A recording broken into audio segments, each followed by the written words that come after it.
เอาขั้นเบาเรื่องอาหารการกินนี่ก็สิมีหลายแล้วเนาะเป็นต้นเมนอาหารข้าวอาหารหวานมีเบิดถูกสนิทนี่เมนย่ามป่าขึ้นเด้อพี่น้องตลาดจำปาสักเฮาตลาดน้อยๆเนาะหากแต่ว่าความอุดมสมบูรณ์ขนาดเด้อพี่น้องเด้อ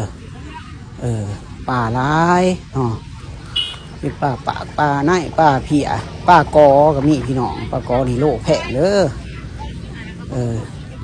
อยู่จำปาสักเนาะระหว่างทางเมืองแต่เสหาเมืองซูมา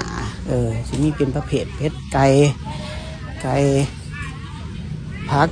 หญ้าขาหุ่นมูนันมีครบเครื่องเนาะตลาดตัวนี้ก็บอกเลยว่าเป็นตลาดธรรมศาสตร์เด้อพี่น้องปลอดสารพิษเนาะส่วนใหญ่นี่เป็นปลอดสารพิษเลยแหละเนาะนับแต่พักแต่หญ้านี่มันเก็บมาจากธรรมศาสตร์หรือว่าเพิ่นสิใส่ปุ๋ยเฮาก็บ่จักนำเพิ่นเด้อเนาะเพราะว่าเฮากายมาก็เลยมาแวะซื้ออยู่นี่ตลอดเนาะคนในเมืองเขาทางเสทางยังก็ออกมาซื้ออยู่ทางพี่แหละส่วนหลายเนาะเพราะว่าเขามากินปลาสดปลาปลายังก็ให้ก็มีเนาะเดี๋ยวซื้อมาเลยก็พร้อมปีกพร้อมหนึ่งเลยพี่น้องเลยปลามันหลายเลยเนาะปลาใหญ่ปลาหน่อยเป็นปลาเพียของเพิ่นนี่ก็ยัดมินก็ไปซื้อซอยเพิ่นโลหนึ่ง70,000 กีบเนาะแต่ว่ากระตูบ่ใหญ่หรอกนี่ก็เป็นป่าเยื่อเพิ่นกันเพิ่นยังแล้วให้